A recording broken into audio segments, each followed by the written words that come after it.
bigger and we lift it. Our role that we're currently playing in shaping global road safety landscape in the near future. And then to add to that, with the globalization, how do we still make sure that we keep close to the smaller transporters and smaller operators? Yeah, okay. So you would have seen we are a global organization. We operate in all of the continents around the world. And perhaps for those who have just fleets in only South Africa or in one region of South Africa, you think, well, what does that mean to me?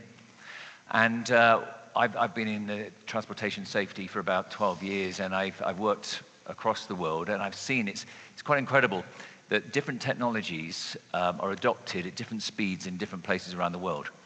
And what that gives you the advantage of is that if something is happening over, let's just say in, I don't know, in Europe, it may not be relevant to you today, but in 2 years' time it could be. Well, us as your safety partner will be able to help you implement that and have the knowledge of doing that because we've done it somewhere else. Now, if you look at South Africa and Australia actually are leaders in managing the fatigue challenges you have today. Now, places like America and Europe are only just coming to be aware of that challenge that they're finding on the roads. So taking what we've learned in South Africa and Australia and taking that into the US is now our next step. So that's important. We deal with a lot of global organizations. And again, why is that important? Because they really drive innovation. And that innovation allows us to create new technologies that will benefit any company. And when it comes to safety, whether you're a big organization or a small organization, your objectives are exactly the same, and that's to get drivers safely home. So from an innovation perspective going forward, I was thinking, what are we doing to help you from an innovation perspective? Well, you can see lots of technology down here today, but the one thing which I think you've seen a lot of today is data. And having maybe a presentation once a year, even though it's extremely interesting, is not going to help you reduce your risk. What you really need is real-time notification of what is happening on the roads today. And you can see a lot of that data that you have in South Africa today is happening immediately today. That update is happening, and you need to be made aware of that. I think the biggest opportunity we have as a company, Optix have, with our audience and our collective here, is to be able to use the data your fleets are adopting today in real time and share it with everybody in real time. If your transportation office is waking up in the morning, they press the button and say, okay, so where are the fleets going today? And they can see that actually that road there's a lot of risk happening. They can reroute their fleets accordingly. That is massive value for you to have. And we've got to help you have that and achieve that, but we need your help as well. So one of the things we will be doing is looking for volunteers to help us to try and identify ways of sharing your data, your safety data, with other providers. Very good. Mr. Pappas, Damien's touched on the critical point about the accessibility of global reach, and yet the implementation from a local side perspective across all regions. From your perspective globally, with Lytx, what trends are you currently seeing in the transport safety and technology emerge across these different regions? And importantly, what is the role that you believe partnerships are playing to make sure that these benefits are actually actioned? Sure, Jack. So first and foremost, it's an absolute privilege to be here. I've been told to talk slowly because I'm from the UK, and you'll be pleased that I didn't have fish and chips on the way to the airport when I was driving. But I'm in a very privileged role because at Lytx, especially my role, I get to visit different regions, and understand in different territories the challenges on the road as well, and what our customers and what our partners are facing. I think there is absolutely some key areas where there is, some synergies in the way risk is identified. Just having, meetings this week over in, with some of our partners in SA, we talked heavily around things in a region around security. And the requests from some of the partners now to look at things like edge AI in security solutions. And funny enough, at Lytx, we actually have partners in areas like LATAM where they have similar issues with security. And it's about being able to really marry up the partners to be able to co-develop, to bring technology faster to the market. So I think that's really one of the things that we're seeing regionally, how we can work together to get faster paced technology. I think the second thing, and the common trend really is sort of video and video safety and safety solutions are no longer seen as kind of operational or a requirement. It's more essential now, we're seeing with customers. What that leads to is, again, the next step of AI that we're looking at moving into. So at Lytix, with Optix, we've been developing sort of machine vision, artificial intelligence for over 10 years now.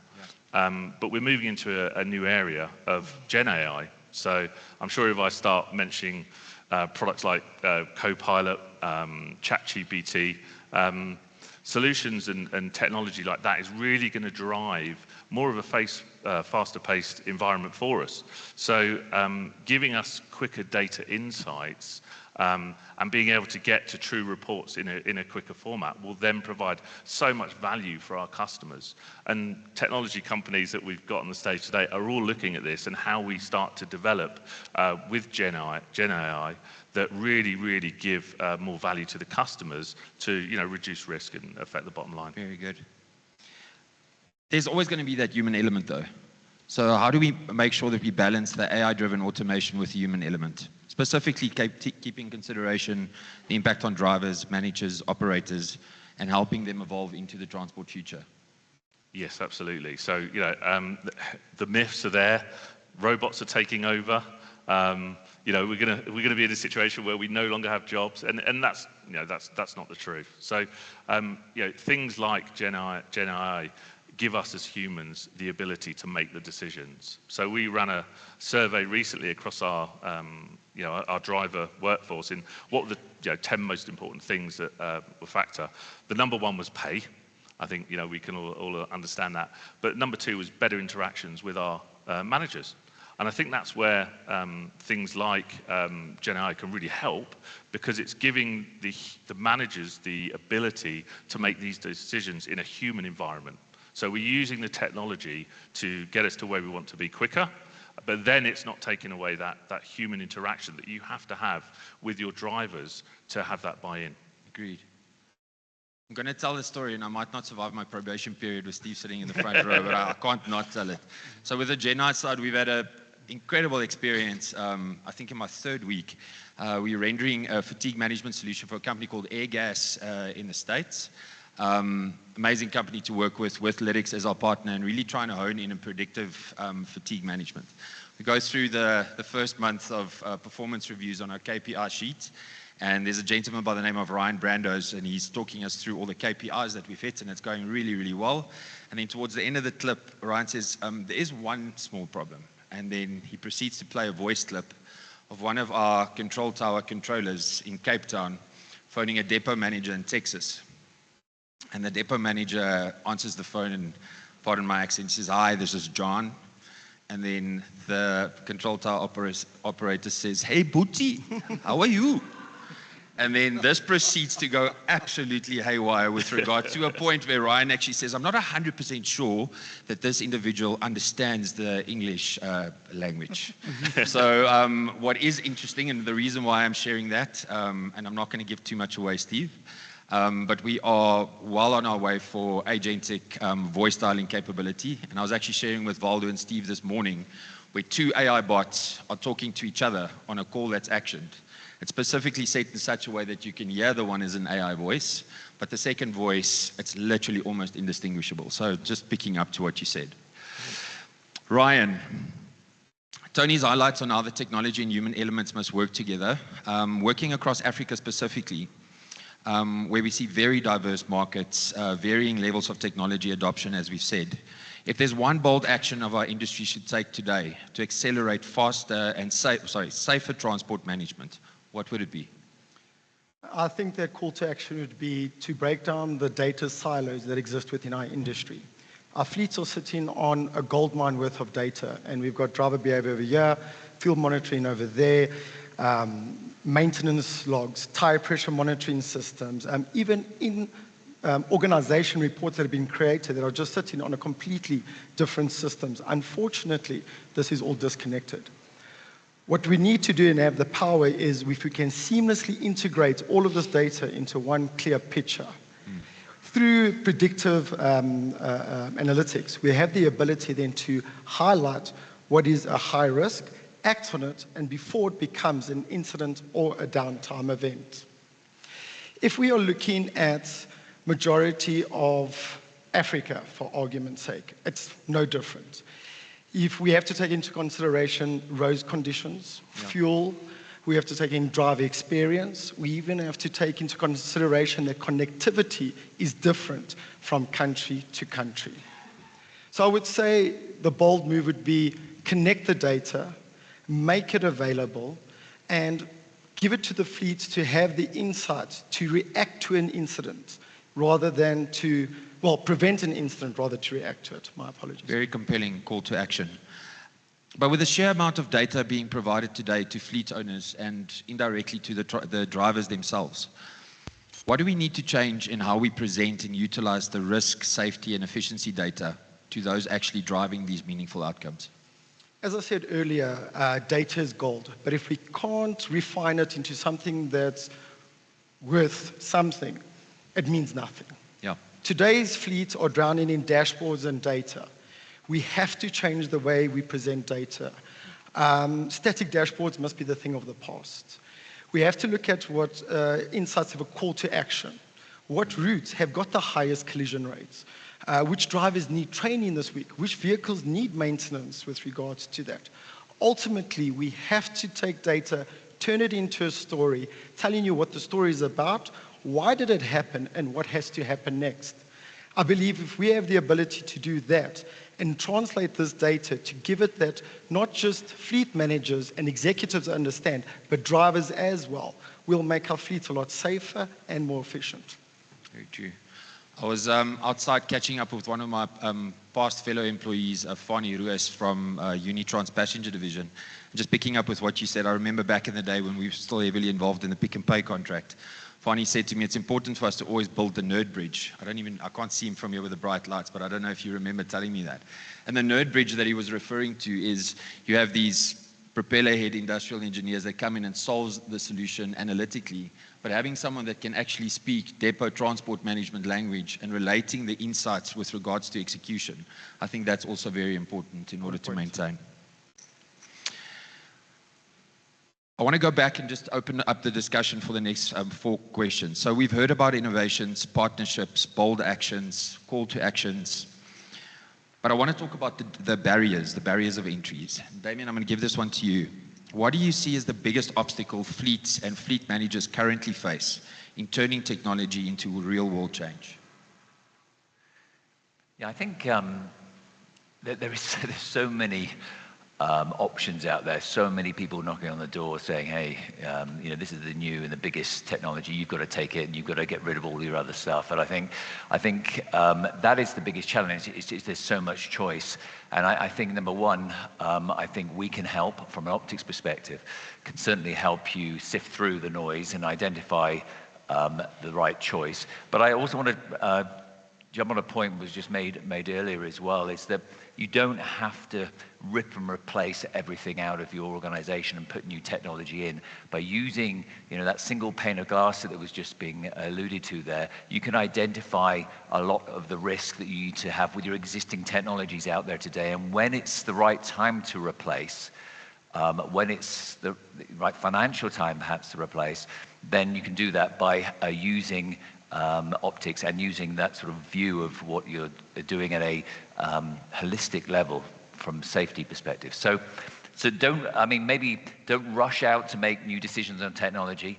Certainly talk to us and others, obviously, about what are the technology choices out there today. Use some of the AI and data elements to make sure you really identify where you need that technology, and then replace it over time. Don't rush to replace all this technology. I think that's probably a few suggestions I would make. Very good. I think what I'm picking up from the general conversation is that data is really going to become a valuable currency in the transport management space. Alan, if so, do you think that this data needs to be protected and shared responsibly, and how would we go about doing that? Yeah, look, I think that the data is already that currency, and the way we capture, interact, and work with that data is really the foundation of eliminating risk, saving lives. And I think, like the banks protect our money, with proper cybersecurity protocols, and especially now in a space that everybody is talking about, taking hands in the market and saying, this is my partner ecosystem like C-Track and Optix. It becomes even more important to make sure that you protect the data over this ecosystem of partners or integrations. So I think from a security perspective, it's so important that you have a very sound structure in your business that's looking after governance, that's looking after accountability, and that's looking after this process to make sure that you are held accountable. Agreed. Through every step of that process. Agreed. I think, and then the dreaded question, and unfortunately it has to be asked because it's a relevant topic, and Piet, you're the lucky one. What role does governmental and policy-related regulation play in these safety practicalities within businesses like yourselves? I think the regulation drives adoption. But if you apply it wrong, you'll have resistance, you'll have fallout, and you won't get the desired results. So I think once you get the parties, the policymakers and the operations teams involved in writing those policies, you'll have adoption, you'll have the results you want. Very good. So really taking it internally, and instead of it just being a tick box exercise, actually make it practically implementable. 100%. Tony, do you foresee OEMs adopting more integrated safety technologies directly into the vehicles? And what does this mean for the future of hardware?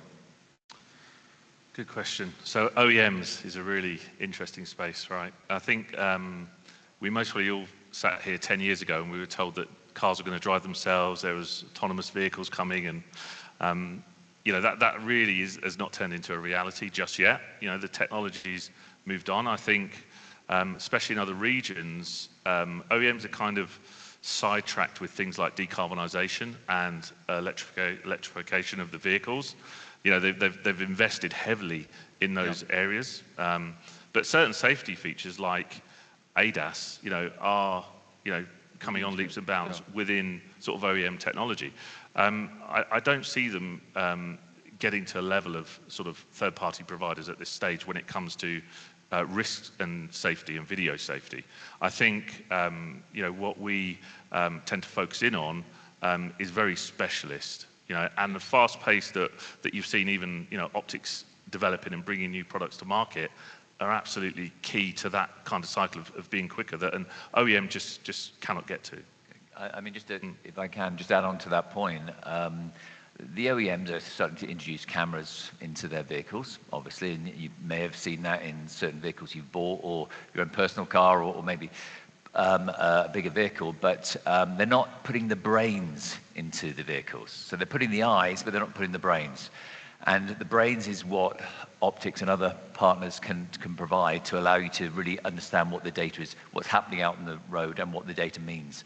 So yeah, I think OEMs may adopt some of the hardware elements, perhaps, but they're not putting the brains into the vehicles that we're seeing at the moment. Absolutely. Maybe if I can elaborate. Yeah, of course. Sorry. So from a brains perspective, I mean, and we've seen so much about safety today, and that's really important. And with our customers adopting these technologies, we are definitely seeing the benefits that was shown throughout all the presentations today. But that brains and the prediction and the notifications that we are getting from a business perspective also become part of our vehicle recovery strategy. Early notification of stuff happening in the vehicle that makes us aware that there's a criminal element that we need to take care of. I mean, so the lens without the brains really is just a lens.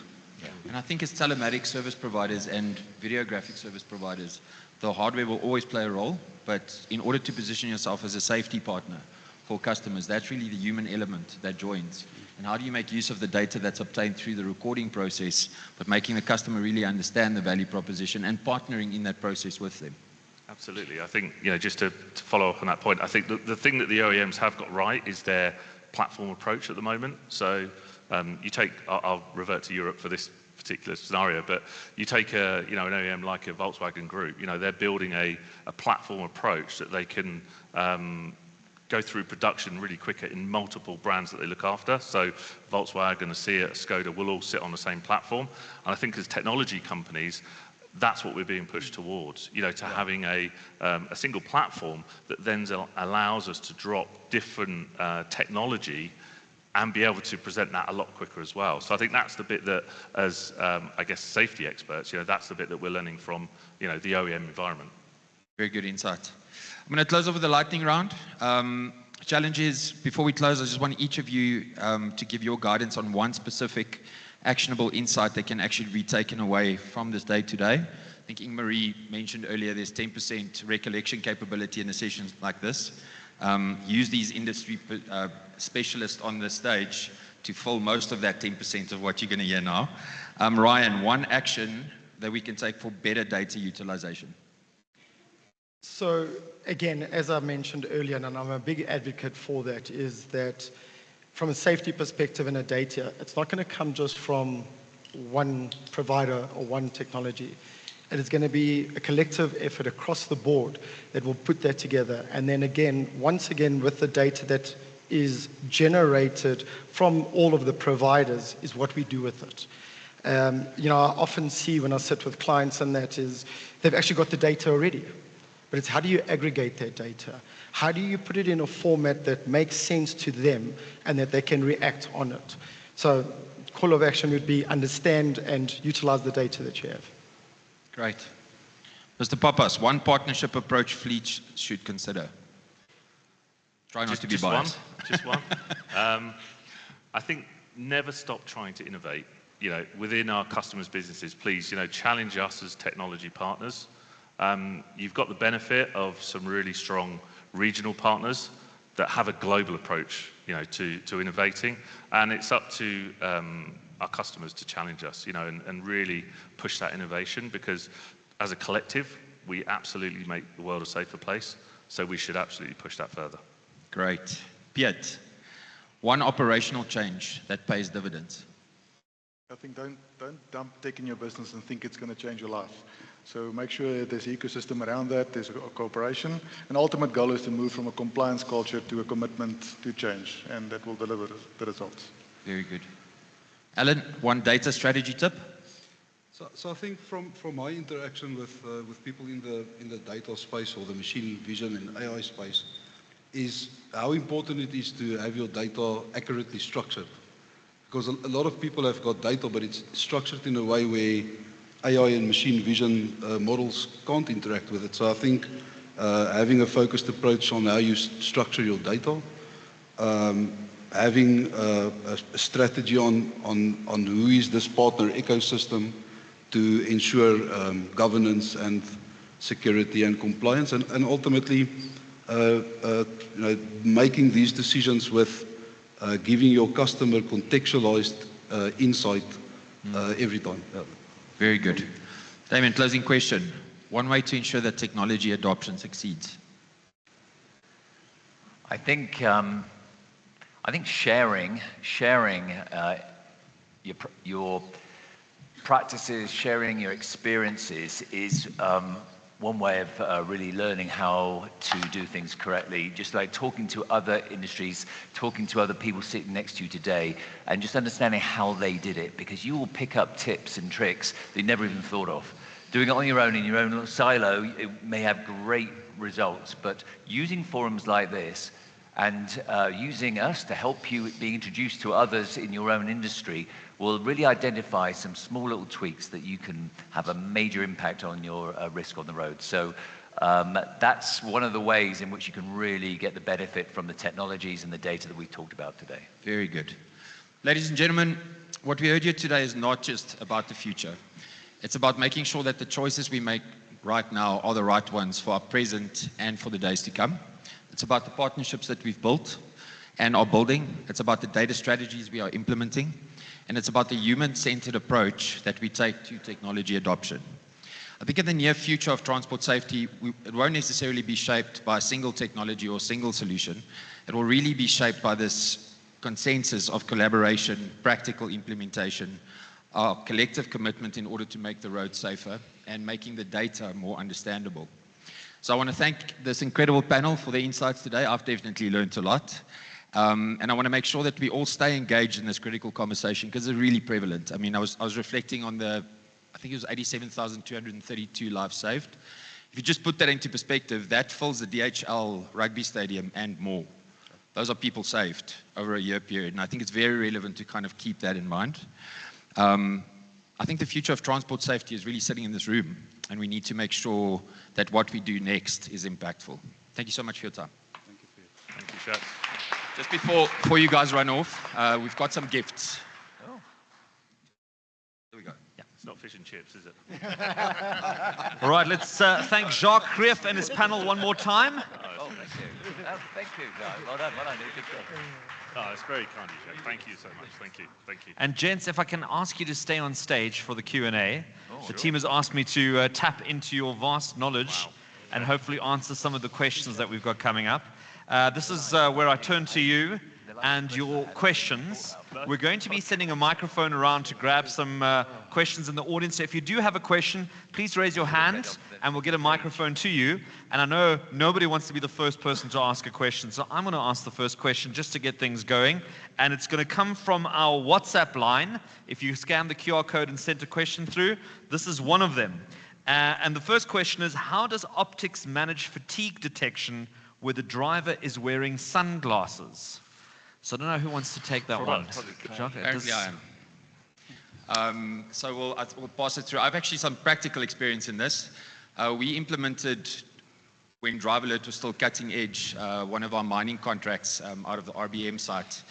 And we did a 3-4 months training, practical implementation, really spending time with the driver to not be intimidated by the hardware itself. And I recall the morning after the first night of Go Live, I got a call from the site manager, and he was furious. We had 35 drivers, I'll never forget it, wanting to know why it was that all of our drivers during the night were driving with their sunglasses on. So we explained quite a lot. There's a lot of work that's been done on that, and I'm speaking under correction. 38 types of lenses have been tested on different density, different colors, color ratios. The one we have not solved is apparently reflective shades, like the ones Tom Cruise wears.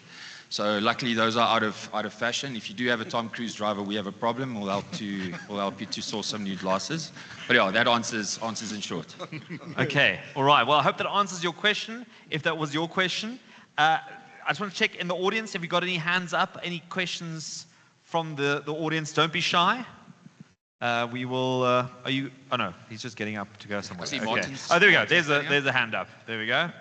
So we see you. We're getting a microphone to you. If you just give us your name and where you're from, and then your question for the panel or someone else in the team. All right. So my name's Stefan. I'm from Spain. I work with Lytics. I have a question for Piet.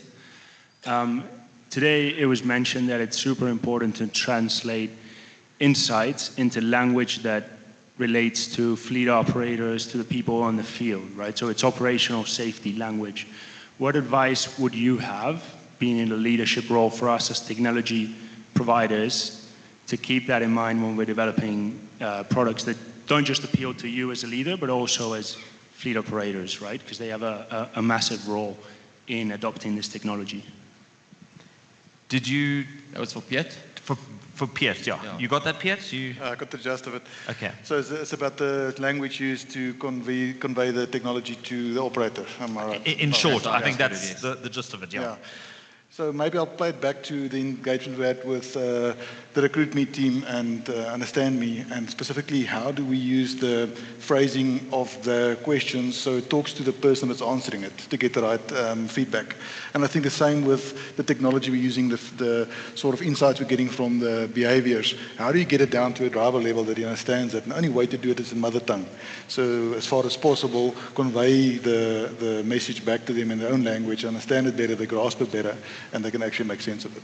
But I also believe that there's also the regulatory element where a lot of the paperwork they have to complete to do their job has to be in English. Yeah. So there is also a heavy reliance on having somebody who's fluent in English as well. So it's a bit of a balance. Yeah, so a lot of the regulation where we apply, we do translate to languages that's understandable, and that allows us also to convey that to the operators.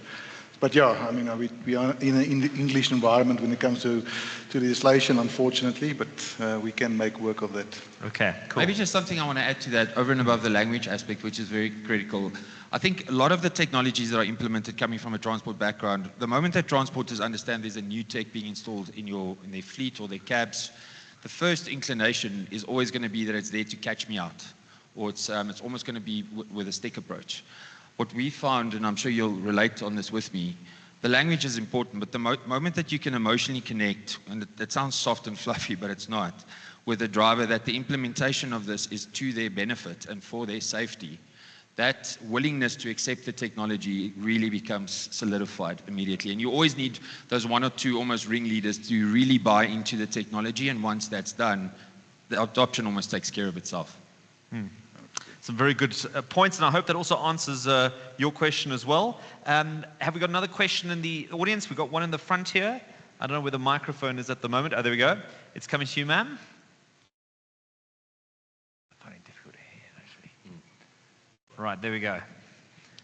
Thank you. Good day, everyone. My name is Diane from Millennium Diamond Transport. We are subcontracted to De Beers, Venetia. So my question to Optix is, isn't there a way we can have at least 15 seconds of your events than 7? Because most of the time when we check them, at times we are unable to identify what could really have distracted this person, because 7 seconds is not enough. But I would like to suggest that can you at least extend it a bit? Thank you, if it's possible. So the question is, can they extend the so the average response time, well, the average recording time is 12 seconds, but it is sometimes slightly shorter or longer based on the receipt of the data. I think the question for the panel, maybe I can put you on the spot, Damien, is if the extension of, and it's very relevant to the AirCast topic we're having as well, if you can extend that 12-second clip to a longer extension period, your ability as a human reviewer to actually identify the fatigue is that much better. Maybe just a little bit of insight knowledge with regards to the 12 seconds and the value proposition of either having it longer or shorter. Yeah, I mean, the 12 seconds came about, the 8 and the 4 came about from analysis of what could be seen in the shortest amount of time, give the maximum amount of view of the risk on the road. There is a ability to extend that out, as you probably know, sort of 10 and 10, to give it a little bit more extended view. And then there's obviously the ability, if you've switched that on, to look at maybe going back over minutes of recorded video to be able to identify other circumstances that are related to that 12-second clip. Yeah. So there is those capabilities in the technology to allow you to do that, that are available. So outside of that, I think it's more of a restricted by the technology, the amount of time it can take. Very good answer. I think what I'm going to add to that as well is, I think there's a misconception with regards to the Optix Early Warning Review Center. So the process, and I'm going to keep a relatively complex process simple for purposes of discussion, is there's a clip that flips onto the screen and we then watch it, whether it be the 7, the 12 or the 20 seconds, and then the clip goes away. And then there's 35 selection boxes. Some of it speaking to driver behavior, some of it speaking to the hardware, and 20 specific behaviors that are related to a form of fatigue. So the controller sitting in his seat doesn't actually look at that 12-second clip looking for fatigue. He looks at one of 35 things that he may have seen, and that's anything from resting head on hand, resting head on rest at the bottom, eyes closed longer than 3 seconds, constant blinking. And the reason why it's done like that specifically is if you take into consideration, we shared earlier, we do roughly about 1.5 million events per month. So if you take that to our staff control, that's roughly 1,000 events per controller per shift at roughly 23 seconds per view period. And that 23 seconds is the moment the clip comes onto the screen and we do the selection box and the escalation period is completed. Now what I think is not really understand that well, that's really worth sharing today, is that the controller looking at the video does not decide fatigue. The business we have a weighting methodology that says if in your business, for argument's sake, eyes closed longer than 3 seconds is seen as a very serious aspect with regards to fatigue, the moment that's one of the 35 boxes clicked, it'll immediately go into an escalation clause. So the weighting methodology, the intelligence behind the system really calculates how important you see fatigue and should we escalate that or not. So it is very important because, and it's one of the first questions I asked, if you're a controller and it's Wednesday morning at 2 and you're on clip 975, how accurate are you really in trying to identify fatigue in that 12 seconds? The intelligence really sits in the system. It's about the selection of the right box after the clip. Okay, great. Fantastic. Coming to your questions, I just want to see if there's any other questions in the audience. If you do have one, please raise your hand and we'll field it with the team. One here from WhatsApp. We can read this one out. This one came in. Nick's going to check the WhatsApp for us. The question came from Kennedy Malaudzi. What role will data and AI play in improving traffic management and accident prevention? I'm going to give that to you, Alan. What role will data technology play in traffic regulation and traffic management? Did I get that right? Yeah. Yeah, look, so I think it plays a massive role. The enablers that's fitted to the vehicle has got accelerometer technology built into the platform, which gives you the ability to extract that raw data and then provide a second by second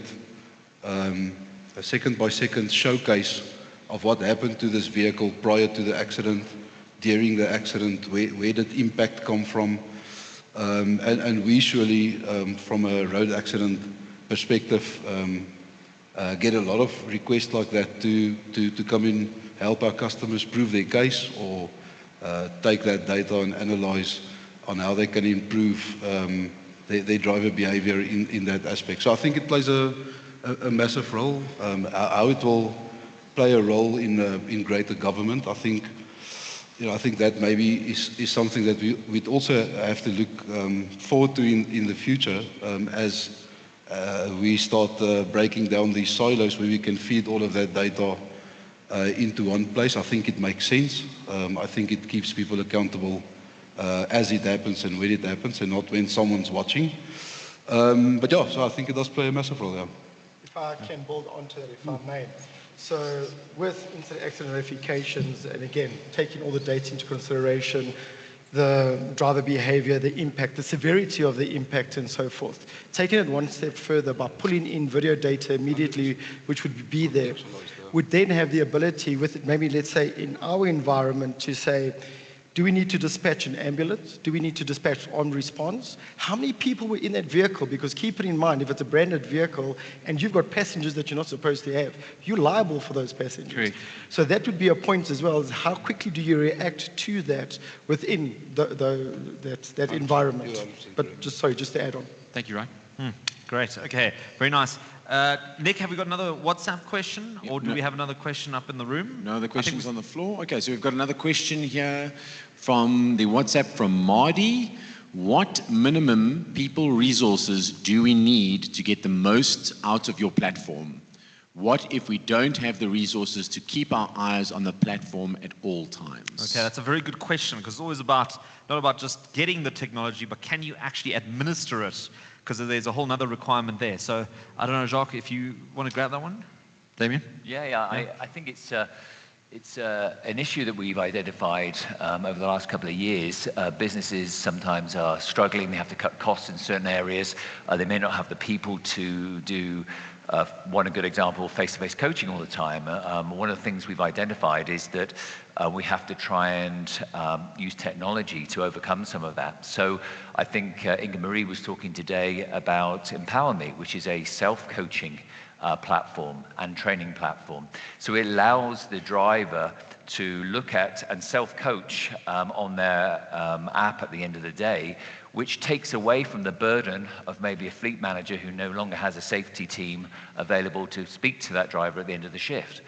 And so we've seen a significant improvement in operational efficiency by companies implementing something like that. So there are technologies, as I spoke about earlier on, that can now be used to make you more efficient, but still keep you safe.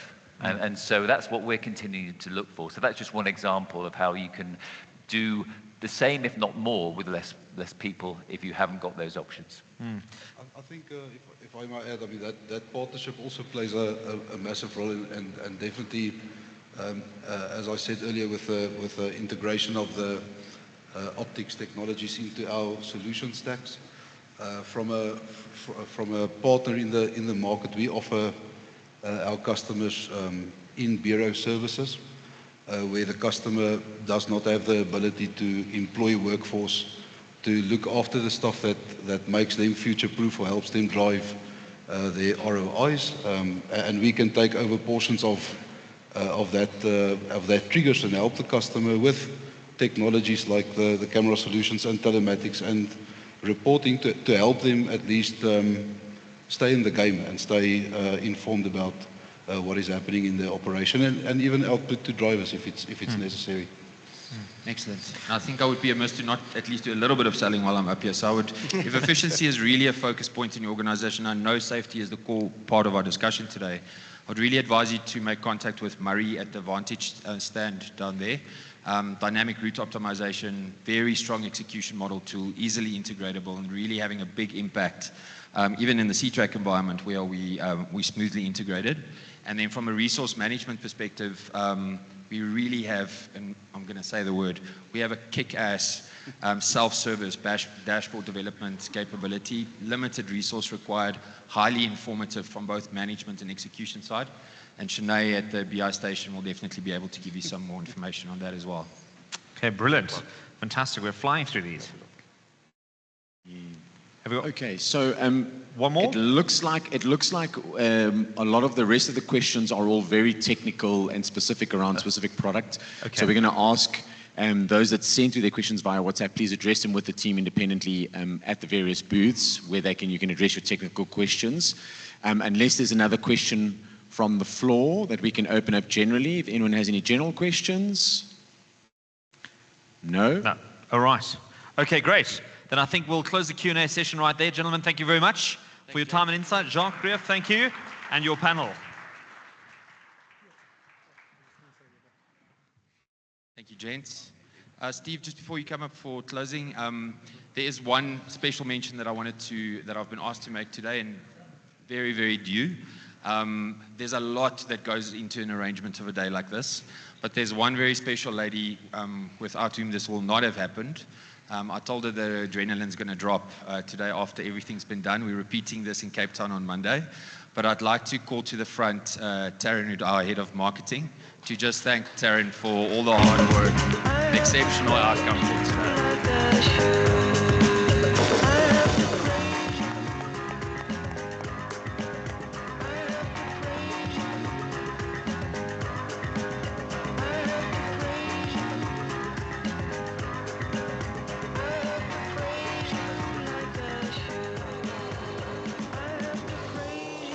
Fantastic. Well done. Let's give another round of applause for the whole Optix team. I think they've done a stellar job here this morning. And yeah, that brings us to pretty much almost the end of today. Some great insights, some exciting launches, some dynamic discussions. And as highlighted, please feel free to visit the booths, make the most of the rest of today, and make sure you get the information you need. Some of it probably quite bespoke and quite specific. I want to have one more look at our dashboard, at our map that we've been referencing today, just to see how the morning has unfolded. We're now at 61 interventions. We've come a long way since this morning. Just to think that's only been, 6-7 hours? 61 interventions, that's quite remarkable. Once again, the map now filling up quite a bit. Johannesburg clearly has increased by quite a bit, but just some really incredible insights. And you can see how this technology is working in real time and how it can also impact your organizations. To officially close today's conference, I'd like to welcome back on stage Steve Ford to say a few words. Thank you, Steve. Let's give him a big warm welcome.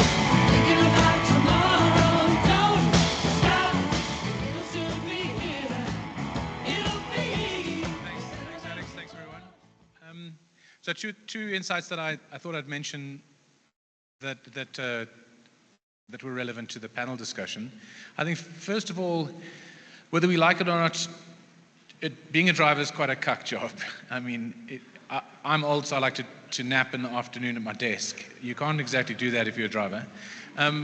I think the reality, however, that we all face is that we've got quite significant churn.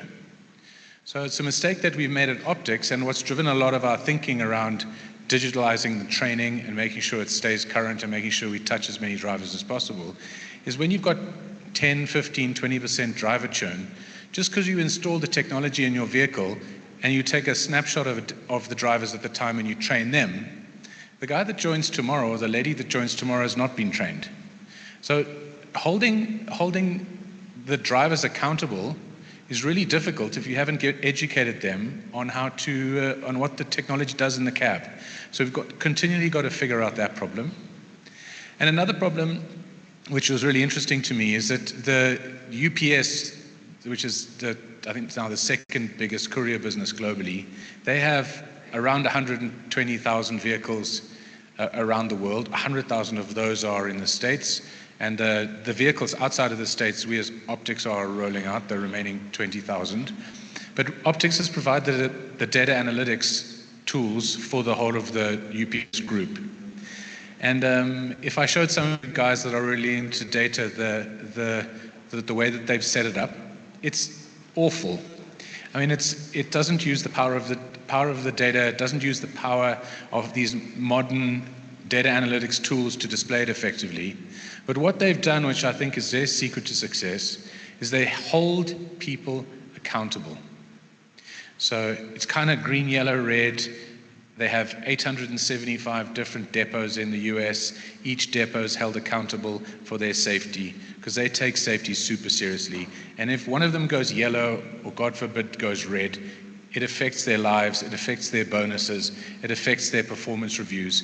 So they take safety, they measure it, and then they hold one another accountable for it.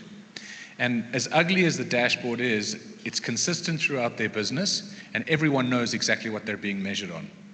And it's remarkable, the number of calls that our data analytics team got in the past where we were developing the models, and some guy from Albuquerque would be worried about the accuracy of one of his scores in one of the columns on one of the days. It was insane.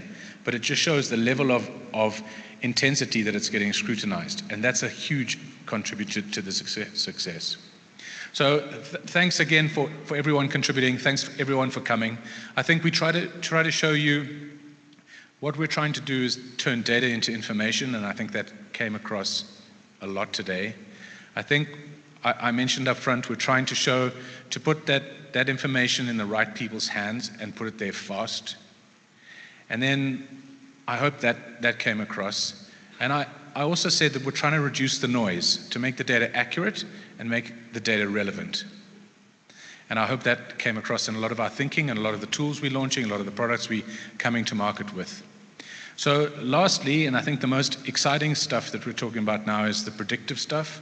I think Voldo started to give you an introduction as to the basis that we're using to develop these products. It's based on facts and it's based on realities, and it's not just a CTO's pipe dream about what he thinks or she thinks is relevant. It's based on real data from real roads and real insights that we've got from the last 25 years. So hopefully I can stand here next year and launch a whole bunch more products and show you the benefit of what we brought to the market. It was really nice to see. It's quite relieving to see risk coming down on our roads that we're measuring with vehicles that have got our devices. And that's good to see, and we hope to continue that trend. So thanks a lot for coming. It's been awesome. I really enjoyed the morning. I think the team did a fantastic job. Nick, Taryn, absolutely awesome. And I hope to see you around, and I hope to see you again next year in the same event.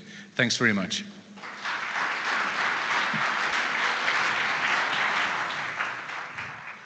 Thank you, Steve. And it falls upon me to wrap it all up for today. With that, feel free to connect, network, follow up on some of those conversations that have started. Take the opportunity to visit the booths.